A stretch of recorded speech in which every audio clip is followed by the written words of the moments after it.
Thank you, everyone. Let's come back. My name is Sahil, and I'm right now calling from Chandigarh. Welcome, everyone. And I will be facilitating this call with Tarun, who is the CEO of Indus Action. And both of us will take you through the next about 70 odd minutes. As people continue to join in, I'll introduce, before I introduce the speakers, welcome speakers again. And before I introduce them and we get into their introduction, I'd love to talk for a couple of minutes just about what this space is. And so we started the open field a few weeks ago, and what we were seeing was three needs. And so these are the objectives for this space. The first one is for the speakers. We realize there are people who are working on the ground, engaged in collaborative responses to COVID-19. Thanks. Mm. And so we realized that there are a few people who are engaged in collaborative responses around the world. And we wanted to create a space where they could come and share their understanding of the challenge. And also, perhaps if there is a call to action, put that out to the world. We also understood that there is a group of people who want to know more about how this situation is raveling, and also at the same time contribute to it, and wanted to know what is their role. Thus, the space of the open field serves these two people, and we wanted all of us at the same time to develop a more systemic and multi-dimensional view of the challenge. And hence, over the last few weeks, we've had people from different walks of life, different backgrounds, different industries come and share about their efforts with regards to COVID-19. And we are excited to have four speakers join us this time. Um, the format for this space is going to be like this. Currently, we are in the check-in stage. We're going to move on, and each speaker will share for 5 minutes with a large group. We will then move into a panel discussion and Q&A. From there, I will facilitate a silent journaling exercise with the breakout rooms, and finally, we'll come back and speakers will share a call to action. So that's the broad, quickly format of our space, the open field. At this point of time, I'm going to invite Tarun. Tarun, are you there? Yes, Sahil. Good evening. Over to you. Thanks, Sahil, for setting this up. And thank you to all the speakers for making time amidst their really busy schedules to be present today amongst us. So we'll jump right in. So I'd like to invite first Mr. Abhishek Singh, who's a 95 batch IS officer. He's currently the CEO of MyGov and also the CEO of National E-Governance Division. Abhishek, jumping right in, I know MyGov and both the e-governance division have been at the center of a lot of innovation in the last 5 weeks. So if you could paint a picture of what have been kind of the efforts from both the divisions, and how have you been at the center of the efforts from these two departments to handle the crisis? Yeah. Thank you, Tarun, and thank you, Sahil, for setting this up. And indeed, it's a great opportunity to interact with young minds. And I'm following the work which Tarun has been doing, what Indus Action has been doing, what Teach for India has been doing. All of you from various places where you have joined in. It's really, and I have been hearing about the work which even in COVID-19 this team is doing. So it's a great honor and privilege to be interacting with you and sharing what all the government has been doing, and me being a part of the communication team of the government is trying to do. See, as some of you might be aware, MyGov India is the citizen engagement platform of government of India. It was set up in the year 2014, and its prime role is to enable participative governance, because very often we say that the democracy is for the people, by the people, of the people, but very often the people don't know how to approach the government, how to reach out to the government, and how to convey what you want to do, what you want the government to do in some form or the other. So MyGov enables that. It demystifies the government. It works as a bridge between citizens and the government, takes inputs from citizens with regard to various policy decisions the government takes, and then puts it up to the concerned department for consideration. And very often many of the suggestions and inputs which comes from the citizens leads to its actual incorporation in the policy making. And the other thing also which MyGov does is that disseminates information, like whatever the government is doing to reach out to the citizens on in a medium or in a platform which is visible to the government. Like for example, many people don't know what the websites of the government, or even if they know, it appears like to be a maze.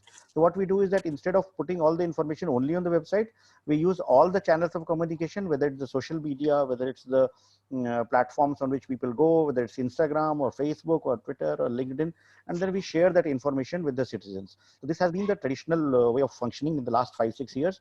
And this particular, the COVID-19 crisis which came, then we found that communication is a very important part of this whole exercise. Health Ministry has been like doing everything that was possible, whether it's the Health Ministry or the ICMR or the NCDC. They have been taking all necessary steps to contain the damage in India. And so far they have been doing quite a commendable job, and the spread in India has been much lesser than what has been worldwide. So what we are doing is that supporting them in the right communications. So very often we found that there were a lot of fake news, myths about COVID-19 that was spreading all over. So we started getting, like for example, when the advisories were issued for the travel advisories or something, we compressed it into readable formats, in understandable formats, and shared it on various channels that we did. And in order to like make it more open and more transparent, we set up a COVID-19, a Corona campaign page, corona.mygov.in. And therein we started putting all the stuff that the government was doing, whether it's the numbers of people infected, positive, number of deaths, number recovered, all that was giving. And then we also kind of started creating videos with regard to the best practices, the hand washing or the social distancing, explaining these concepts, because quarantine, social distancing are very alien concepts. Now they have become part of the lexicon. But when we started this whole thing in February, many people didn't know what it meant also. So then we started translating into Indian languages, to Hindi and the regional languages, explaining the concepts. Then we found that we need to communicate better by using messaging platforms. So we set up a WhatsApp chatbot on which we called it the WhatsApp help desk. And we kind of started with a menu driven system wherein people can get right information. And we got videos from the doctors from AIIMS, from the doctors like Naresh Trehan, doctors like Devi Shetty, who started telling what is the right thing, what is the disease, in what way it can be tackled, and shared that. Then we also went on Telegram. We set up a news channel, news desk on Telegram. Then we set up a Facebook page wherein through Messenger also we started disseminating information. Then the most importantly, we launched a ideas and suggestions box in which we asked citizens to give their ideas and suggestions in what can be done to tackle this crisis. And on that, it's less than a month since we launched that. And so far, we've got almost 100,000 suggestions. And then what we started doing was that we set up a team to screen through these suggestions, identify the suggestions which are actionable, then share it with the various empowered groups the government has set up to take various calls regarding what is to be done and what is not to be done. And it's happy to note that many of the decisions the government took, like the day before yesterday or for the lockdown, a lot of things have been relaxed. The MHA order which was issued, like what can be done, and then people suggested that you don't distinguish essential and non-essential commodities, because once a truck is moving, it becomes very difficult for a policeman to decide what is essential and what is non-essential. And very often the bribe that is paid becomes the kind of a determinant for deciding whether the truck can go or not. So these suggestions came from the citizens, and then it was incorporated in the policy that was made. Then we also launched a tech solution. In that, a lot of ideas came in, and the one prime idea which many startups suggested and many industry leaders suggested was for a contact tracing app. And then that contact tracing app, other people also got together. Then it became a collaborative effort of industry, startups, academia, IIT Madras was involved. And then the government people were involved, and IC was involved, we were involved. And then finally it came shape in the form of the Arogya Setu app, which has become one of the fastest 60 million in 13-14 days it did. And that's becoming to be one major tool in our fight against COVID-19. So I don't know where I am time wise. I can go on and on about what all has been done, but I have shared some of the social media links that we have on the chat. We also started a podcast in which we started sharing myth busting and other things. And then we have tied up with community radio operators to translate into various languages. And we are happy to say that people who are operating radio stations in Maghi and Bhojpuri and Bundelkhandi, they are using our content, repurposing it and sharing it. So the idea is to provide the right information at the right time and work with the concepts, with the two major concepts that I have been talking about, is innovation and collaboration. So innovation and collaboration are going to be the key things that will help us tide this crisis. And while innovative solutions come from all over, it's not the forte of only the government or only the tech companies. Innovations come from grassroots also, and many citizens have been doing that. Whether it's how to tackle the migrants issue or something, we're getting innovative solutions. And the second thing is collaborating with a wide spectrum of people, with the government, with the non-government, and trying to build up a cohesive strategy which will ultimately help India and all of us to tide over this major crisis that we have. Yeah. Is the 5 minutes done? Or yes, can you back more in are. the question? Absolutely. You're right on dot, Abhishek. Thanks for setting that frame. And, definitely congratulations for kind of the efforts in the last 3-4 weeks, and especially kind of the successful take up of the app as well. So on your note of collaboration, it's a perfect point to bring in Urvashi Prasad, who's a policy specialist at Niti Aayog. Urvashi, if you could kind of come in and share specifically the coalition platforms that Niti Aayog has been organizing across states, across the private sector, and specifically, I guess, for this audience coming from civil society, the coalition of civil society organizations as well. Yeah, if you could share a little bit more about how Niti Aayog is at kind of the important node for organizing these various coalitions. Oh, thank you. Thank you for inviting me. And I think this is a very interesting concept that, you have people from different levels of the government, right from the central, right down to the district. So I think because, any pandemic like this, obviously in a country of India's scale and diversity, cannot really be, fought unless we have all these levels of government working together. So yeah, so in terms of what Niti Aayog is doing, I think one part of our role is obviously focused on working with the health ministry and others on the management of the medical emergency. So where are we in terms of health infrastructure across the country? What are the different sort of models telling us, and so how geared up do we need to be? Because as you know, the lockdown is, of course, one objective is social distancing and is to break the chain of infection. But another big objective of this lockdown is to also prepare the health system and gear up the health system for whatever scenario that we might end up seeing. So that's something that Niti Aayog has also been very closely involved with through our member, primarily Dr. Vinod Paul. The other aspect is what you were mentioning as well, is engagement with civil society and private sector, and our CEO, Mr. Amitabh Kant, he is chairing one of the empowered groups that have been set up by the government, precisely to try and bring together, at this point we are seeing a lot of startups, a lot of, different kinds of NGOs, even individuals wanting to come forward and help. But it's often difficult to know how to exactly go about it or what to do. So we're trying to sort of bring some sort of structure and mechanism for all these sort of different kinds of support that we're getting at this time. I think here also there's two dimensions to it. One is obviously the health dimension, and we're really looking at what sort of innovations can be brought to the table. So a lot of startups are doing some very innovative work.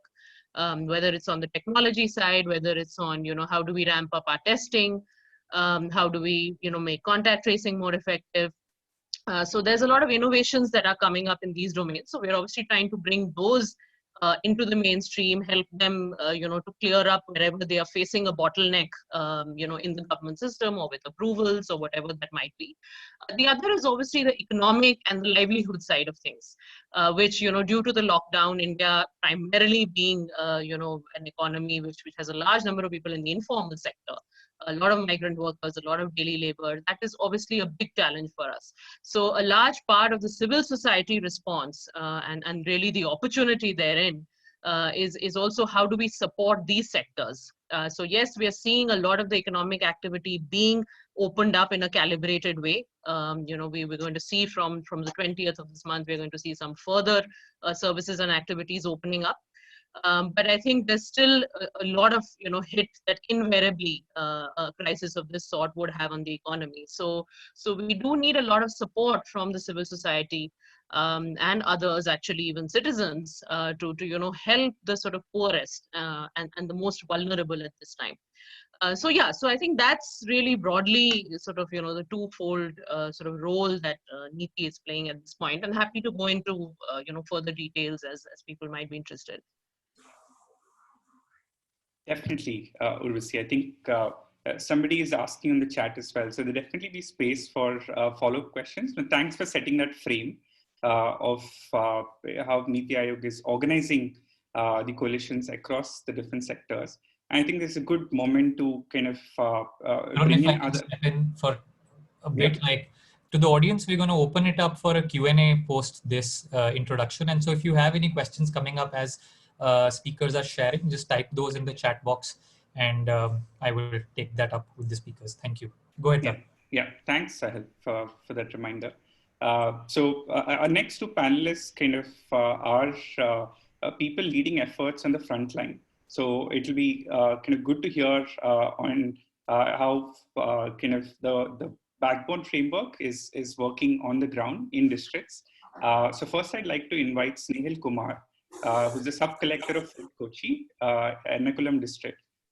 He's actually known for how he successfully managed multiple outbreaks in the past, in 2019 floods and the 2019 Nipah outbreak as well. For those who are interested, I'm going to share a blog post he's recently written.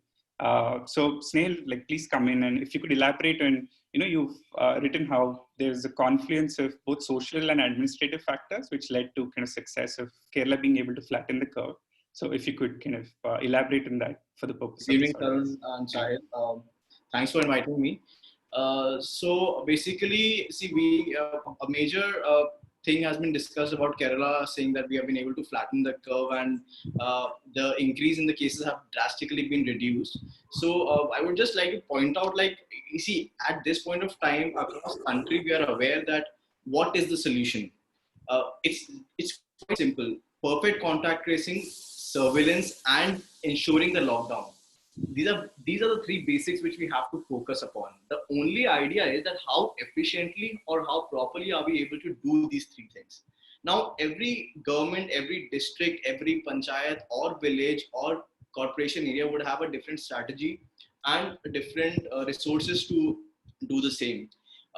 Kerala, for example, have been fairly successful in doing so because of the past historic experiences that we had. For example, the 2018 floods, the 2019 floods, the Nipah outbreak in 2018, and the Nipah outbreak in 2019. Nipah outbreak especially is something which prepared our health infrastructure to actually tell people what contact tracing is, what actually has to be done for surveillance, how do you do contact tracing. The same people who designed that system are the ones who are running the contact tracing system now. Secondly, during Nipah time, first-hand experience that I was the one who we planned that one of the hospital hostels for the faculty would be prepared and converted into an isolation unit. It was not done during that time, but we did have a mock drill in 2019. The same isolation ward was on day one in 2020 prepared as an isolation unit in Ernakulam district. So past experiences hold a lot of value, and the kind of information that was already spread across the entire system, be it the health infrastructure, be it the revenue or the police. Now, I want to point out that in an epidemic kind of a situation, the entire system throughout at the lowest level of maybe a SHO or a village officer, they are the ones who are running, for example, camps or for some kind of logistical support which is required at the field level. Those guys are well sensitized and are aware that what actually is at stake. Now, during COVID, thankfully, like I was in Cochin, we had the international airport as well. So there were a lot of people who were coming in from abroad and who were possible carriers of COVID. And during this time, one of our health inspectors who was doing duty at the airport also got infected.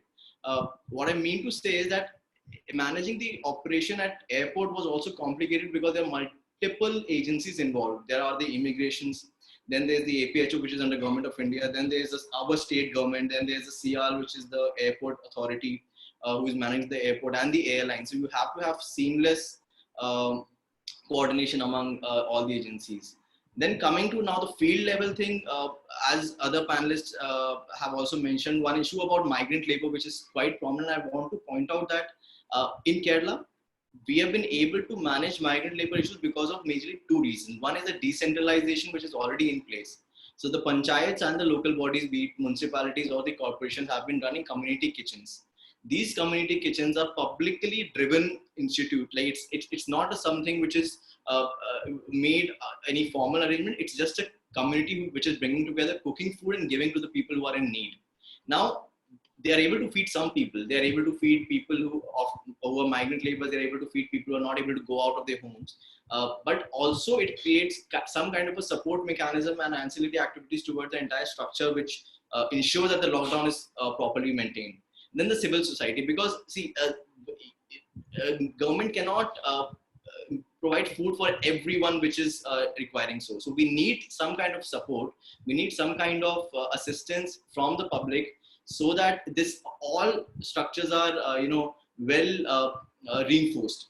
And this has been a quite an important factor to continue the lockdown, and we have not had any major issues about migrant laborers trying to go or being kind of being together in one place.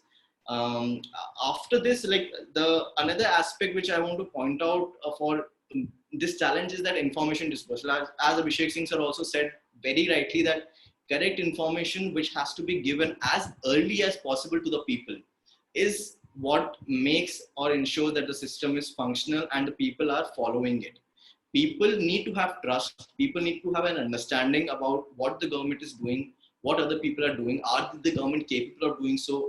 What is my role? What is my responsibility? So all those things should be clearly spelled out, and it will only happen once proper and clear information is given from the government sources.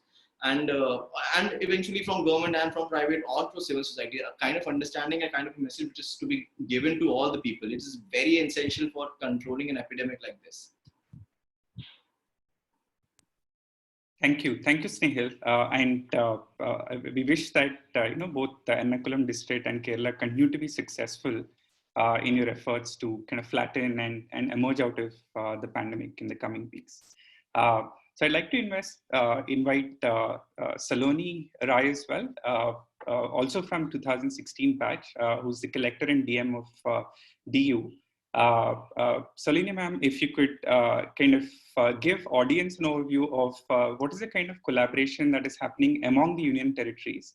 How is it different from, say, running a district in a state where there's state-driven command center operations? So if you could paint a picture of that and kind of share some experiences from DU.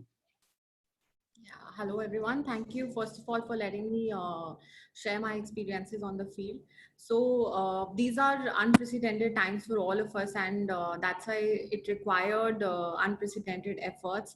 And India was pretty fortunate that way, that we started the lockdown at a very early stage so that we could at least identify and isolate the cases where the transmission was happening. The issues that were faced at the field level were very, very similar for, I think, almost all the districts that were affected in terms of supply chain management, in terms of ensuring everyday supplies for eatables for the public. For DU per se, the challenges were very different. DU is an island, so DU is dependent on Gujarat for almost all its supplies. There are around 500 people who get the supplies from Gujarat on an everyday basis. So cutting contact with Gujarat, which was every day becoming a hotspot, a lot of districts were getting notified as hotspots. So for that, it was a challenge for us, because we could not cut off there is no local economy, so we had to be dependent.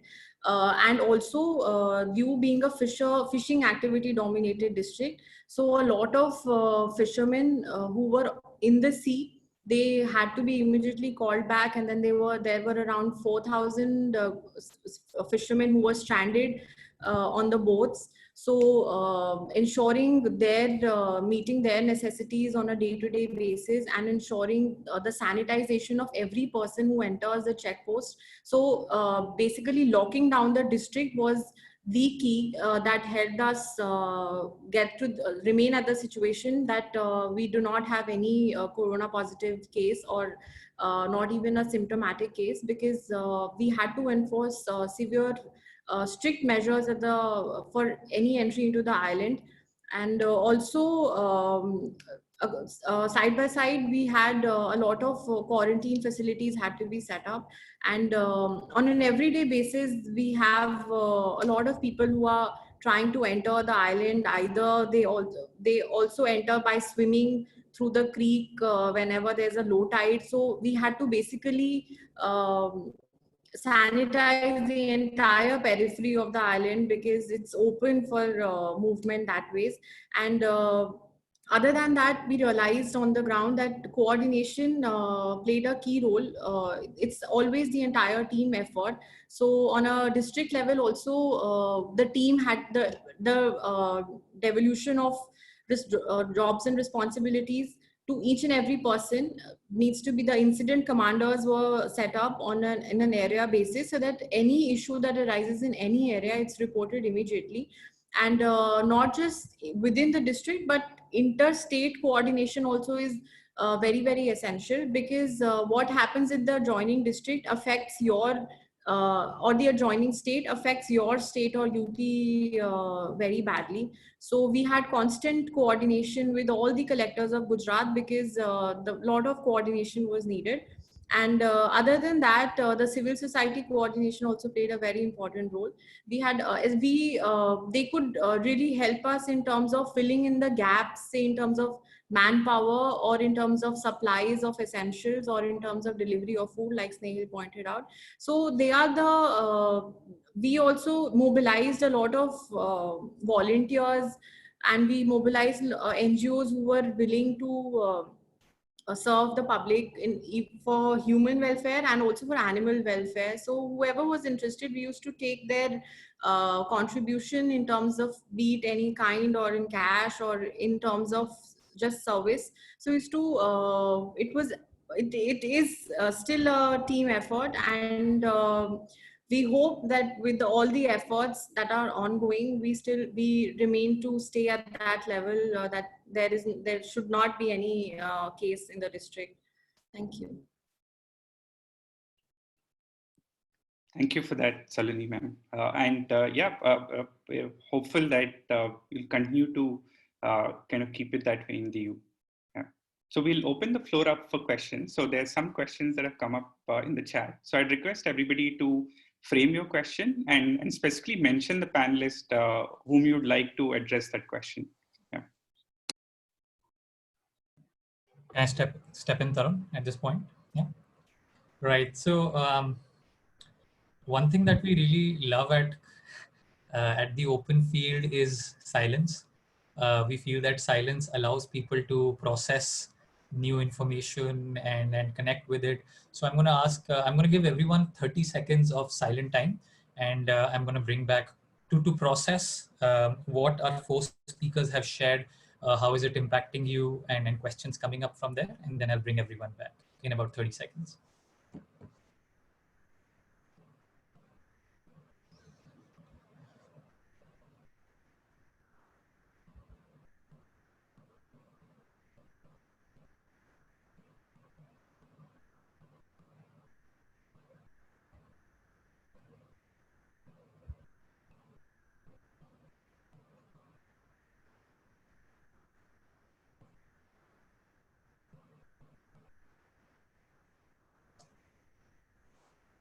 Thank you, everyone. Let's come back.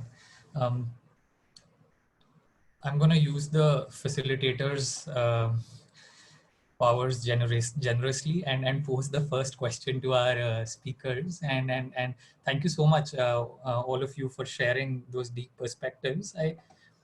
Before we get into the questions from the audience, I think COVID has impacted all of us professionally, personally, and there are some of us who are sitting at home right now, most of us actually, and four of you are right in the middle of the action and almost on an overdrive and working hard. I wanted to understand how is this impacting you personally? Like you hear, I'm sure you're hearing stories which are I don't know, like I don't have an adjective to describe, but let's say which are sometimes hard, sometimes hopeful, sometimes they're like the hard truth. So would love just to spend a couple of minutes to hear from four of you what's been your personal journey like over the last 4 weeks since the time this has unfolded.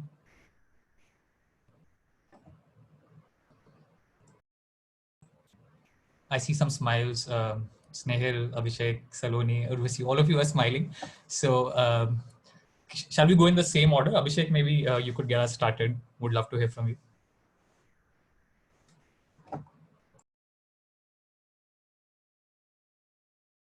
Sorry, I was mute. It has been an interesting 4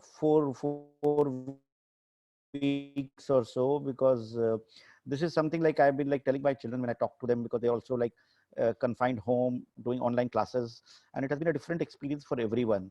So I've been like discussing with them, telling them this is like this kind of lockdown, or this kind of something which I have not seen any time, not only my 25 years of service in the government, but in the all the time that since I was born, I have never seen this kind of thing. We have seen law and order issues, we have seen communal riots, 1984 and all had happened when, you know, like many of you are young enough now not to have seen that, but you've seen that. But this is like unprecedented, this kind of situation. And then coping up with the suddenly you find that on a personal front, like my niece, my sister's daughter, she came back from Vancouver and she got quarantined at home. So she could not go to my sister's place. She's in Delhi. So like we had like 4 kids who were doing online classes. We had like both of us working from home. So it became to find the right spot for everyone, to find the right device for everyone, to get ample bandwidth for everyone to do it. It became difficult. And then we realized that when you start working from home, then the timelines stretch. We found that in our team, because the work was also expanding and our teams were working with disparate locations doing coding. Some guys doing from Gurgaon, somebody is doing Faridabad, somebody is in Greater Noida, but all of them collaborating together on building software, building code, and then sharing through. And luckily we had something called GitHub, GitHub's version of in-government OpenForge, where the code will be there and few people can work on it together. So we were able to manage with all that. And it started giving us this feeling that if we can actually work from home, then even when the situation normalizes, do we need everyone to come to office every day? Can they not work? Because there was a guy who was coming from Palwal, and he got quarantined because he used to take the metro from Palwal to Nizamuddin metro station, and from there he used to walk down to our office. So when this whole Nizamuddin incident blew up, then the police started checking up everyone who was there in that cell tower area. And this guy was dragged from his house in Palwal and taken to a medical facility, gone through a test and all that. And when he told me all this, then of course we spoke to him. He spent 3 days in a quarantine situation, and then he went back. Then I realized the amount of hard work which people put in our teams. Sometimes we don't even realize. Okay, like commuting every day for 2.5 hours and going back and still delivering things on time. So it's been a lot of learning experience about how we function within our families, within our teams, which are the guys who are having problems at home, low bandwidth, not having enough space for everyone to do a video call or something, the meetings getting disrupted by kids, or maybe sometimes you don't unmute or something happens. But then we all realize that the way the teams come together in a crisis, that is the biggest strength that we have as a country, the resilience that we have. So it, of course, the line gets very thin between narrow between personal and professional, but there's a lot of learning experiences about how we perceive ourselves, our families, our teams, the kind of support we get from everyone. Yeah. Thank Yes. you for sharing that, Abhishek. Like a lot of resonance there. The struggle seems similar to ours.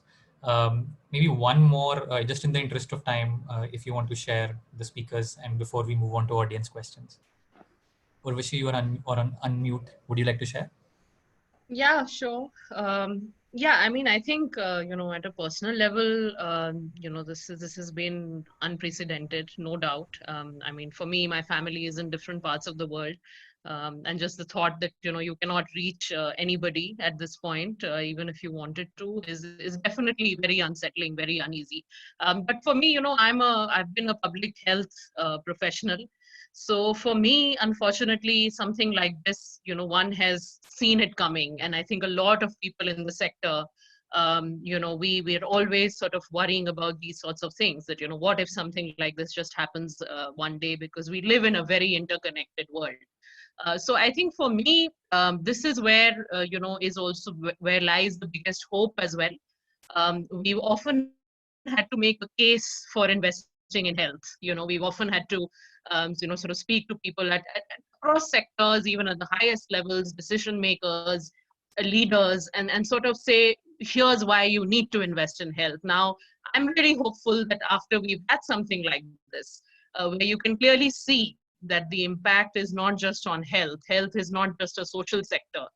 It's as much an economic sector. It's absolutely fundamental for every aspect of the economy. I'm really hopeful that at least going forward, we won't have to do that now. We won't have to make a case for health. I hope we will also remember, these times in a positive way, and actually use this opportunity to invest more in this system and in this sector. Because Kerala, I think, is very interesting. We talk of Kerala, but Kerala was not built overnight. Kerala has made systematic investments over the years. And I think, as the panelist also said, they've learned from Nipah virus, they've learned from so many different experiences. So, Rome was not built in a day, and we cannot build strong, resilient health systems in a day. So I really hope that after this, we'll all continue to really focus on this sector on a daily basis, and we'll realize just how critical it is for every aspect of the economy. Thank you. Thanks, Urvashi. Go ahead. Yeah. So Sahil and me will moderate the questions that you put down in the chat. So first question is from Varun to Snehal and Saloni about, what's the strategy post-lockdown?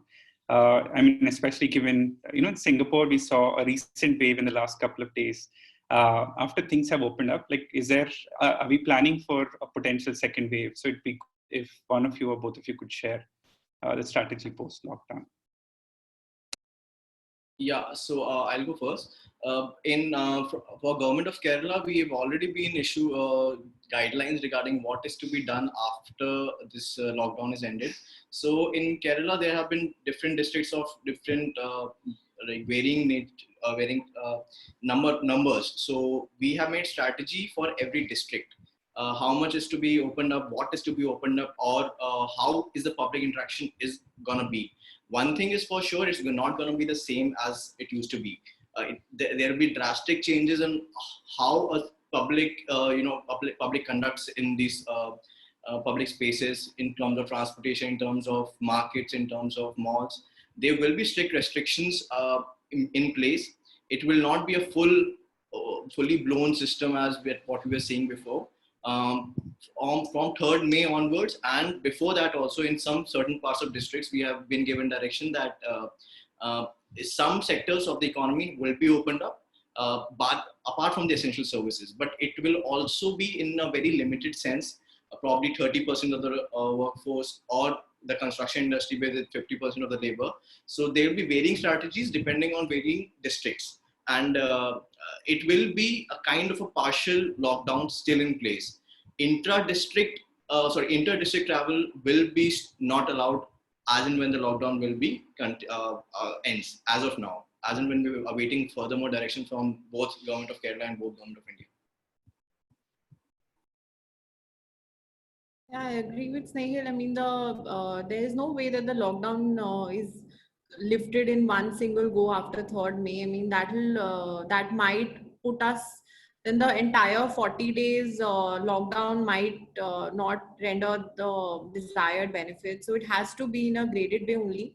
And then the zoning will be done on in which areas it can be lifted, and in areas which it cannot be lifted. And inter-district movement, I think it has to still go by the same strategy, where anyone coming from the other district which is affected has to be put in under a facility quarantine. Only then we can monitor the movement of the people, and then we can still curtail the spread of it in the times to come. It cannot, at least till the last case and plus 14 or 28 days as is decided, till that thing doesn't happen, we cannot revive India to the same level as it was before.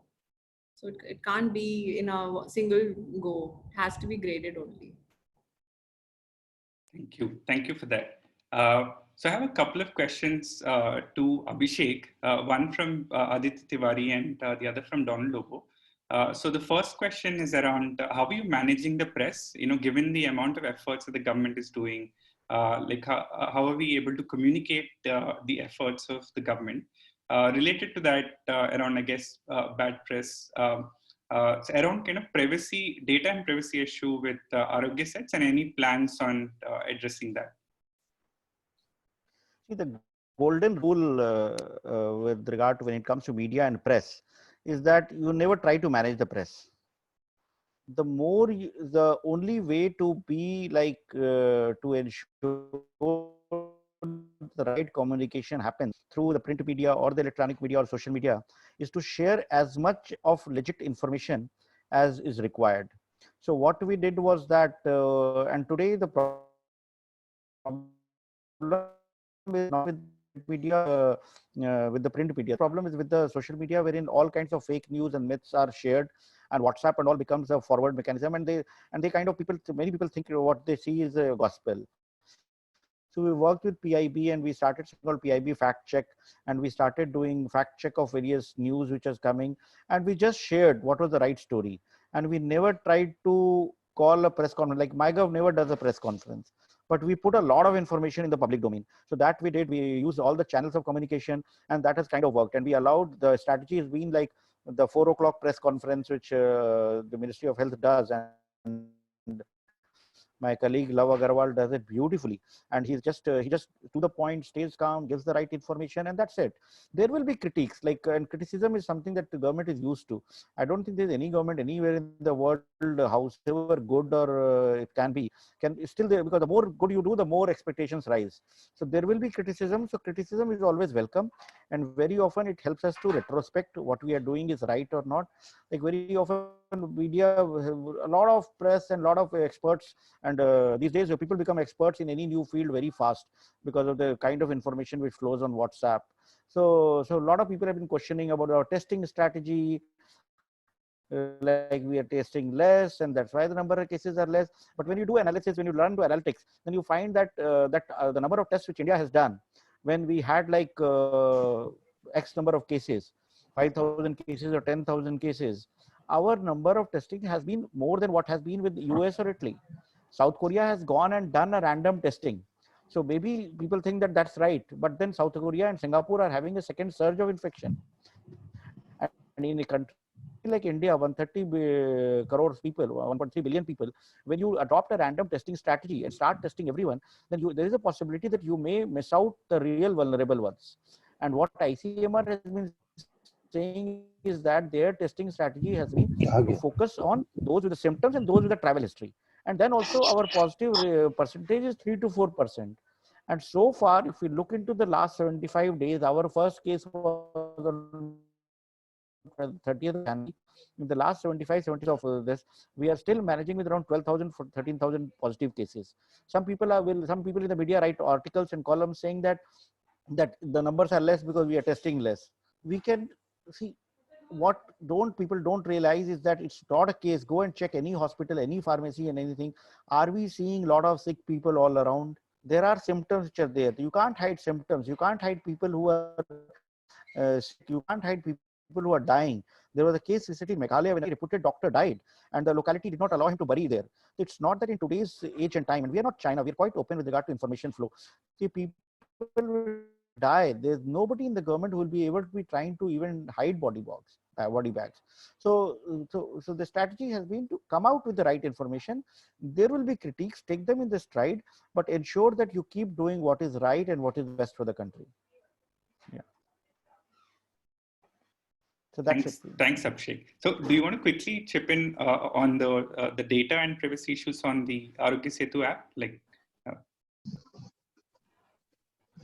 Yeah, see, Arogya Setu app has gone through several privacy checks and the kind of the issues, the privacy issues that are there in the app.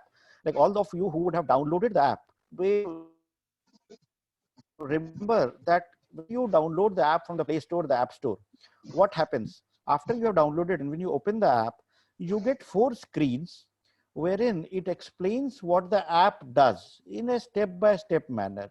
It clearly says that all your location data and all your Bluetooth data will be kept in a digital ID format, and your personal data will not be shared with anyone. It's encrypted before you register also.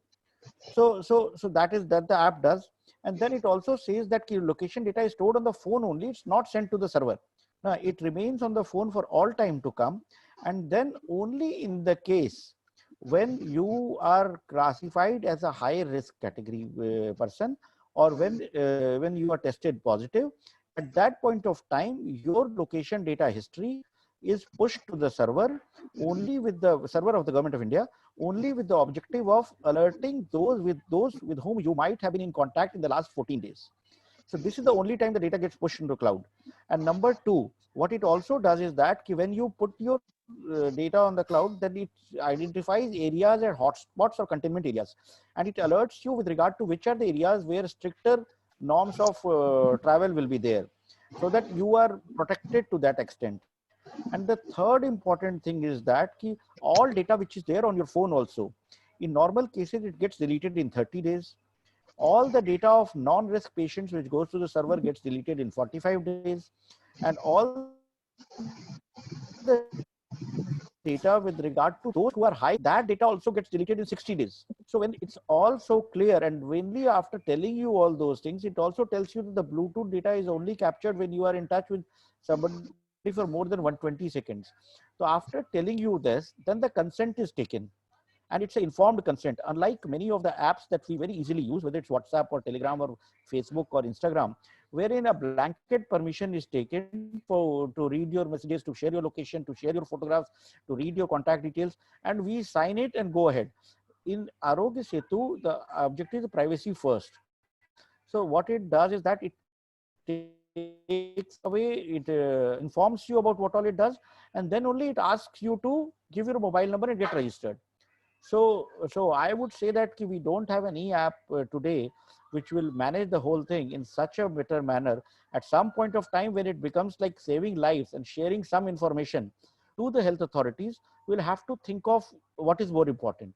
Because we all know, when I go to a doctor, and if I'm having an ailment and doctor says that I want to do an ultrasound or something, or a test, then he does, even if your family members are there, the doctor would say, the radiologist will say that please step out. And then you kind of show him the part of the body where the ultrasound is required. So privacy has to be seen in light of what is required as per the health standards, as per the medical standards, to save lives. So that is all that I would like to say. So there is no need to worry about anything which is on this app. It's only for helping people to get alerted if they have been in contact with anyone who has been high risk. So this is what I would like to convey. Thank you, Abhishek, for patiently explaining and raising the awareness. Snehal, please jump in. Yeah. So in Ernakulam, we had one of the guys who was COVID positive. We were trying to backtrack and do the contact tracing for that fellow.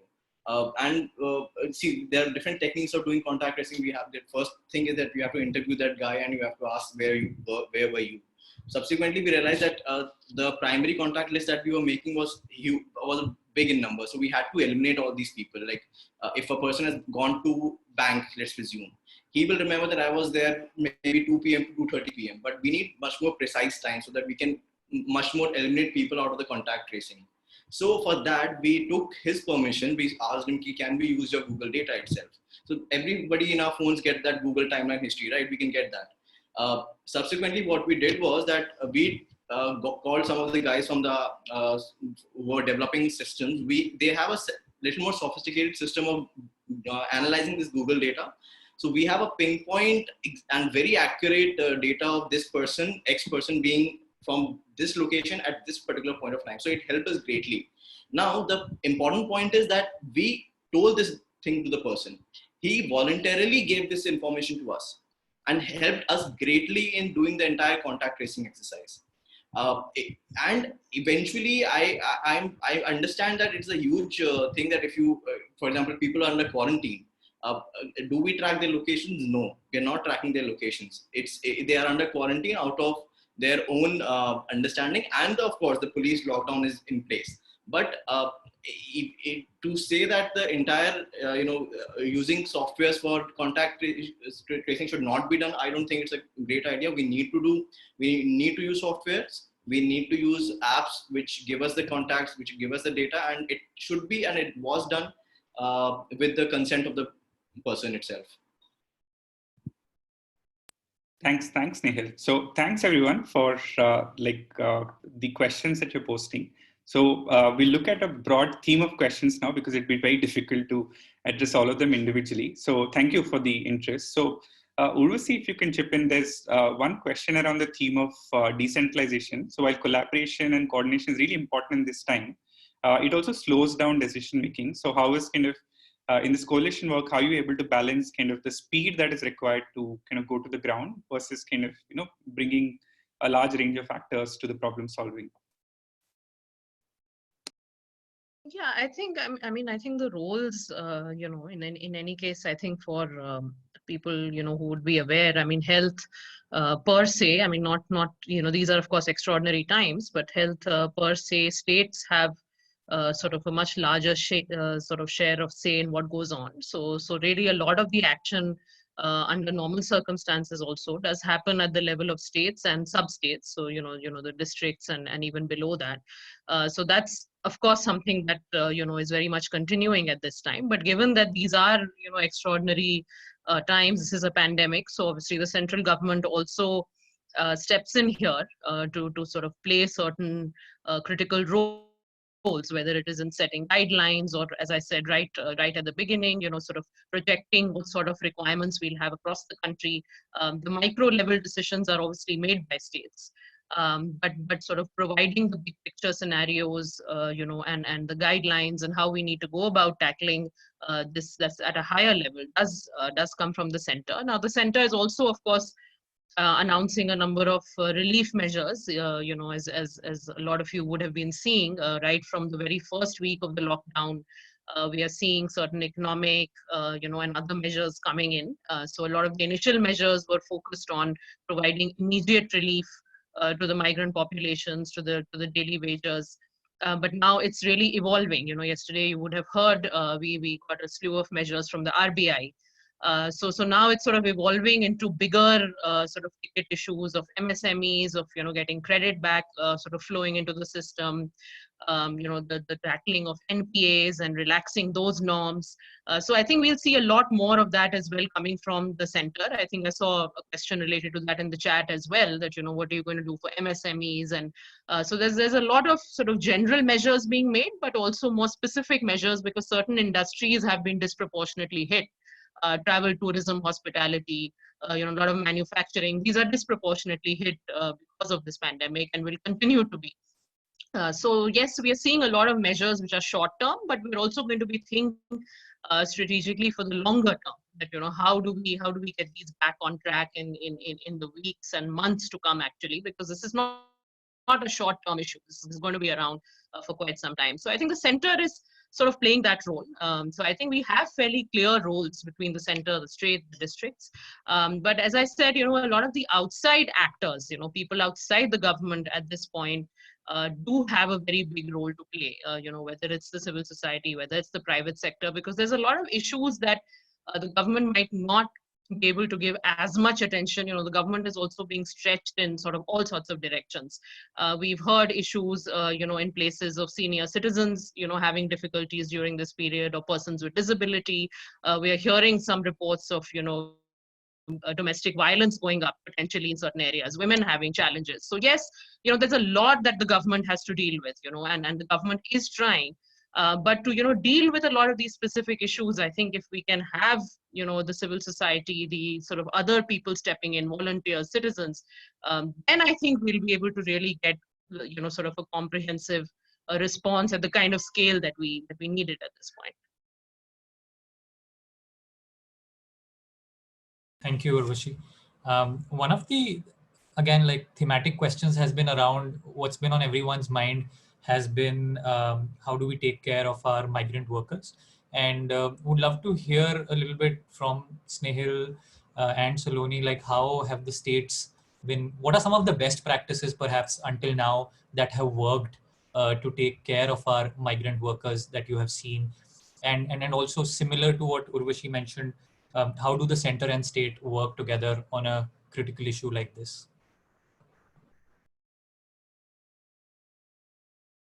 Would you want to take it up before? I'll pick it up then.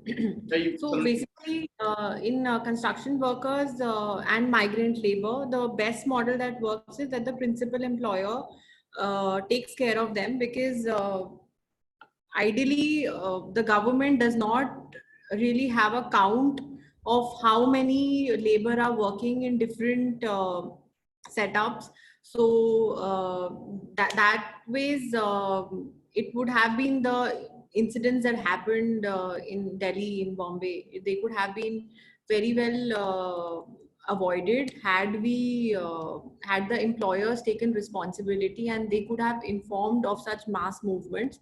In a place like Delhi, what happens is there's so much of multiplicity of authorities which is involved. So basically, because of lack of jurisdiction, the movement happened, and then that defeats the purpose of the entire lockdown.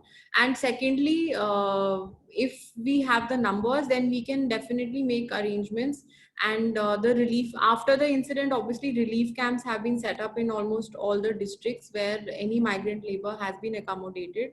And there the coordination with the civil society also plays a pivotal role, because logistically we know that the government setup is always very manpower deprived, and always we have our own constraints. So that way, if we get the collaboration with the civil society, and then they are able to handle some of our logistical issues, then that really works for handling the migrant labor. Plus, obviously, there are a lot of benefits which are being announced by the government of India also, the packages also. So that ways, I think they have still been pacified. But if we see on a psychological level, keeping any person who has started for a certain destination, it is very, very difficult to hold them back. Like, we also had this issue in our district. There were around 4,000 fishermen who are living on the boat for 20 days. They are not going fishing.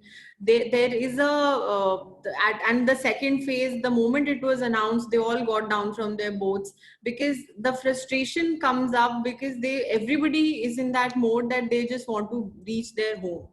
And no matter their home might be a hotspot, they don't care, because there are a lot of myths also involved. Earlier it was कि शहर में होता है virus, गांव में नहीं होता, तो हमें गांव जाना है. शहर में हम safe नहीं है, गांव में हम safe हैं. Although they do not understand how they will reach, and all the transit, they might become the carriers or transmitters, but those things are very difficult to reason out with such a mass gathering. So clear communication, using loudspeakers, giving them proper information, and appropriate enforcement has to be ensured, so that such mass movements do not happen.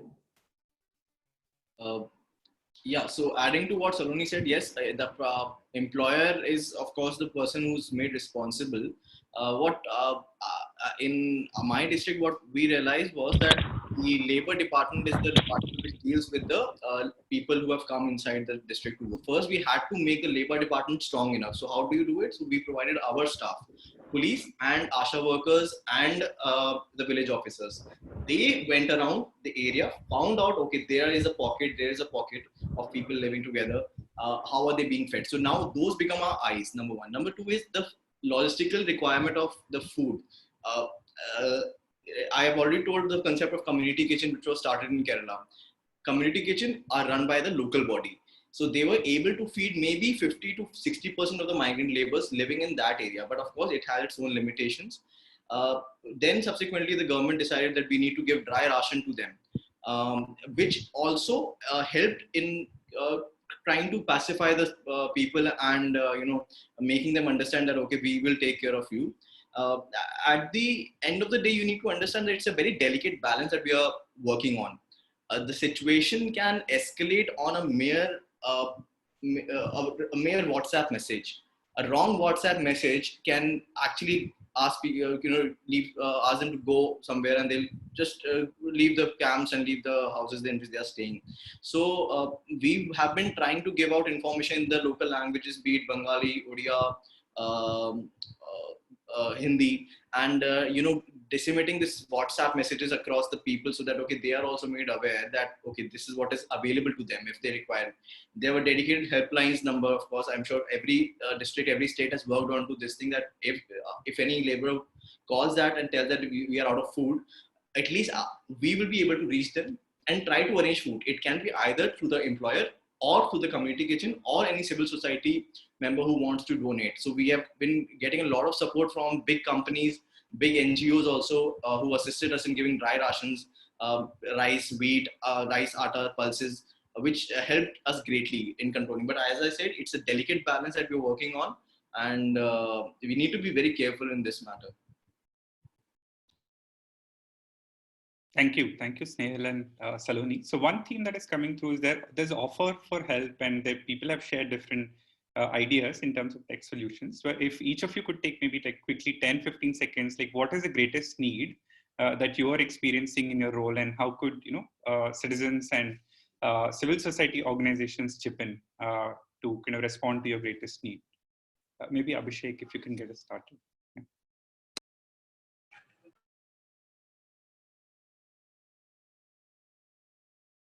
I think you're on mute, Abhishek. Sorry. Yeah. Civil society can do a lot. First and foremost, this is like this challenges of such a size and scale that it will require everyone to be in this fight against COVID-19. So one way which citizens can do is to ensure that fake news is not shared. The other thing that one can do is that we should be very conscious of the fact that we do not convert this into a stigma for the people who are testing positive. I am hearing shocking stories from around Delhi, wherein people are saying that so and so has been tested positive, and then why did he come from abroad, and why did he do this? Whole communities are being branded as people responsible for this. Number one, the virus doesn't have a religion, doesn't have a community, doesn't have a class. Some people are saying it's a passport wala ka virus, ration wala suffer kar raha hai. So these kind of notions has a potential of our society, and people, it should not turn into like a stigma like leprosy was. So this is a virus which is affecting a few people. It might affect a lot of people, but the fact is that 96%, 97% people get well, and they will be able to manage and survive. So this fear psychosis and this whole campaign by media and all, as if testing positive is some crime that you have committed. So we have to kind of, together with the help of civil society and all, build up a momentum that it's a disease that needs to be fought just like any other disease, and we do not kind of make such a hue and cry about it that we miss out on everything else. Yesterday only, I was in a meeting in which concerns have been raised that will we like kind of slip up on our vaccination programs, the polio campaign or the rubella campaign, the measles campaign. It should not happen. The health machinery gets so occupied with this crisis that we have an outbreak of rubella or an outbreak of or a return of polio or something. So we have to be very conscious the way we handle it. We have to be very conscious of ensuring that it doesn't lead to communal divides.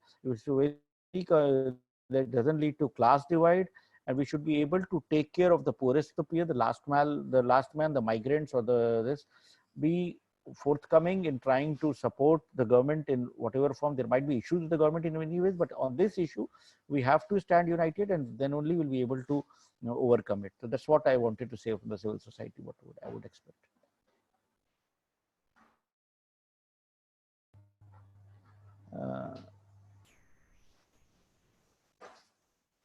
Yes, so, Tarun.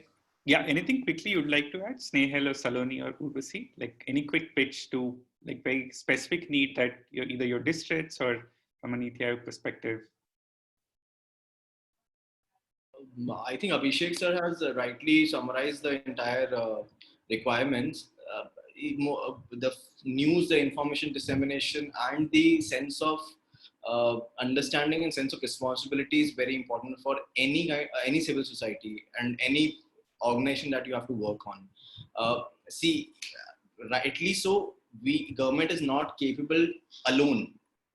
For example, a simple thing like lockdown, it cannot be imposed if people are not, agreeable to it. So people have to agree to it, and the responsible people among the society have to ensure that they tell the other people that, okay, please, why is it to be done? What is the requirement of all these things? We don't have the numbers. We can't compare, like, and the worst part is, in this kind of a crisis, we cannot allow volunteers to go out and, control the crowd. Volunteers are under that threat. So it's a very peculiar kind of a thing where your actions will determine the entire course. Number one. Number two, of course, in terms of resources, as and when we are requiring, we have been taking support from different organizations who have been thankfully giving food directly or through the government machinery in distribution, and providing logistical support also. Sometimes a private person who wants to send bananas from Karnataka to Kerala, we arranged it directly. And it was a great help, because the person who vendor in Kerala was not getting banana of that variety for a pretty long time. So, these small interventions, if at different sectors, it quite can help in the entire operations.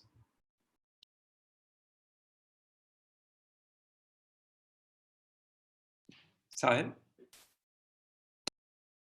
Sure. Thank you, all of you, for sharing your perspectives. What we wanted to create in this space was not just a one-way transmission of our 4 speakers sharing their ideas and us listening to them. We wanted to make it a two-way street, and for them also to, one, obviously hear questions and what is on public's mind, what is on people's mind, but something else. What I'm going to do is I'm going to ask, we're going to take like just a couple of minutes. I'm going to put 2 questions on the screen now, and I'll give you the instructions after that. So let me share my screen.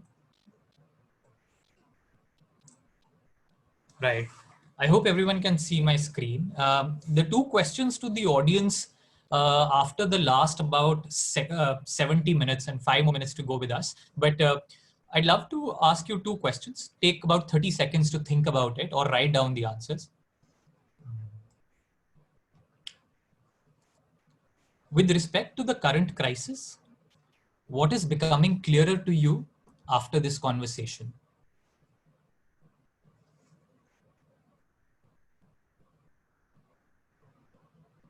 Take 30 seconds and I'll bring the second question back.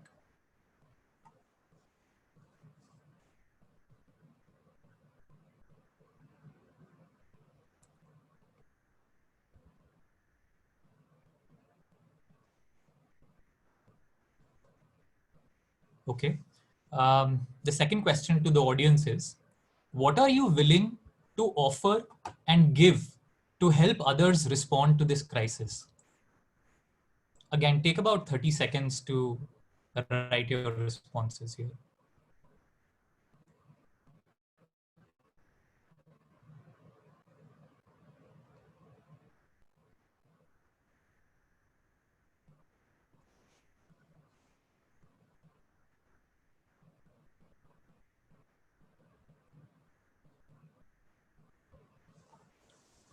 We would love to see a few responses, and like if I'm going to stop sharing, and if all of you could take a minute to write down your responses in the chat window, and I'd love for the 4 speakers also to just take a minute to focus on the chat window and see what are the kind of things that people are willing to offer after your call to action. So everyone, please type away. What we will not be able to take more questions, but your responses on what are you willing to offer right now, that will be great. Thank you, Sayantan.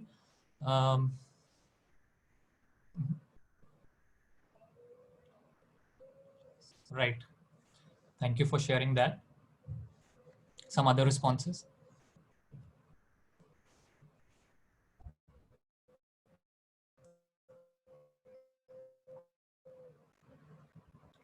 That's been the call to action from most of our speakers, sharing the right information.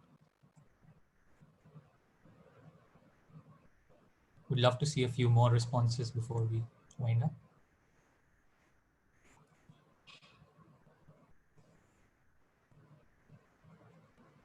Thank you, Gayatri. Fundraising.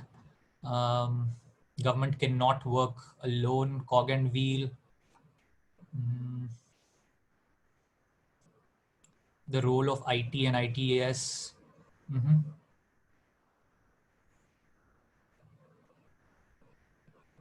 Mayur is willing to offer any baseline understanding of support required. Thanks, Gautam. Collaboration.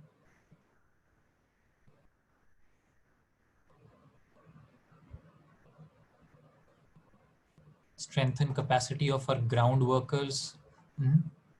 Right. 30 seconds more. Clearly, there is a lot of sense of solidarity and collaboration from people. All of us feel we are in it together. Organizational capacity and funds. Thank you. Right. Thank you. A lot of messages still coming in. Feel free to go through those. I'm going to take a few seconds to thank all our speakers. Thank you, Abhishek, Saloni, Snehal, and Urvashi. It was for being with us, taking out 75 minutes during this time. Really, really appreciated, both from Indus Actions and CollabX's behalf. Really appreciated having you here. If there are any last words from you, would love to hear that before we sign off. I'd just quickly say maybe that, we are talking a lot of what we've spoken about is sort of systemic help, sort of getting private sector together, getting civil society together, doing it at scale. But I think even small efforts, and as I'm looking at the, messages in the chat box, you have people in your, life around you. You might have a domestic help. It might be a Zomato rider. There are a lot of people around you, and literally everything that you do at this point counts. So I think for people, sometimes you can feel a little disheartened that you're not getting through to the right channels in the government. Is my help really at scale? I'm such a small sort of part of the whole scheme of things. So I think this is not a time to think that.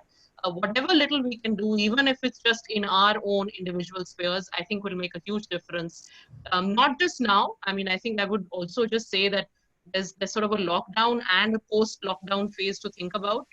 Even post the lockdown, there'll be a lot of roles for civil society organizations, for volunteers to continue to play. The role might evolve. For instance, right now, if you're telling people to stay inside their homes, later on, as things open up, we might need to continue this culture of social distancing, continue building public hygiene. So, what is the sort of role that we can play in that phase? So I think I would really encourage people to think of both those phases, and nothing is too small at this point. Whatever people can do is extremely helpful in something like this. Thank you, Urvashi. Nothing is too small. I'm taking that away. Snehal, Saloni, any last words? Just that we are in a long battle, and I'm sure every one of us will play a great role in realizing it and making it a success. We have been fairly, I will say that we are pretty good at what we're doing. We just keep on, we need to continue doing it. And coming on the first question that you asked personally, I've been waiting to take a leave and stay at home since the lockdown started. During normal course of days, at least I have had Sundays, but since this lockdown started, so I hope that COVID ends and normalcy, resumes, so that my wife is also like happy, okay, staying at home now. Thank you for sharing so candidly, Snehal, and good luck and a lot of gratitude for you for what you do, the work you do on the front lines. Yeah, a lot of good wishes to you and your wife for that. Saloni, any last thoughts? You. Yeah, Snehal, I don't see that happening anytime soon, though. Thank you so much for having us here, and definitely it was a great engagement, and it's good that all of us are on the same page, because it's always about the collective efforts that all of us have to be in this together. And definitely, like we said, that we cannot expect things to resume to normalcy immediately after the 3rd of May. And there is a lot of emotional strength also which is involved in sailing yourself through these tough times. So I wish all of you that we are in it together, and we sail through it, and hopefully the stronger we are right now, I think the quicker we emerge out of this. So all the best. Stay home, stay safe, everyone. Thank you. Same wishes to you, Saloni. And there were about 120, 30 odd people at the start. 110 of us have stayed back. So clearly this has been very useful, and people have found being here and listening to you helpful. Abhishek, we're going to sign off. Any last words? Yeah, in fact, I was just going through the chat and the kind of things that were written. Brilliant. I don't know if I can save all of it. I've been copying some of them and putting it on a notepad. But I would call upon everyone that brilliant ideas. And if you can feel free to share it on MyGov, also on the suggestions box, or you can email me at cu@mygov.in, because MyGov is a collaborative platform, and any suggestions from enlightened citizens or people who want to contribute is most welcome. We also, some people also mentioned about volunteering. So we do have a volunteer portal also on selfforsociety.mygov.in, where more than 100,000 people have already volunteered. And then we tie up with the state disaster management authorities and assign them to various districts and all. So thanks a lot, Tarun and Sahil, for doing this. And great work, Saloni and Snehal. In fact, I was reading in between when you guys are speaking, the Snehal's blog that Tarun shared. Brilliant. And Urvashi from Niti Aayog. Niti Aayog has always been like the pillar of support for all of us. It was interesting to interact with young colleagues and get their perspective and keep up the fight in the field, all especially Saloni and Snehal. And you guys are the reasons because of which you will win this battle. Thank you. Great. Thank you everyone for this time. We can log off now, and stay safe, stay at home. Bye-bye. Thank you. Thank you. Thank you. Bye, everyone. Thank you. Thank you. Thank you. Thank you.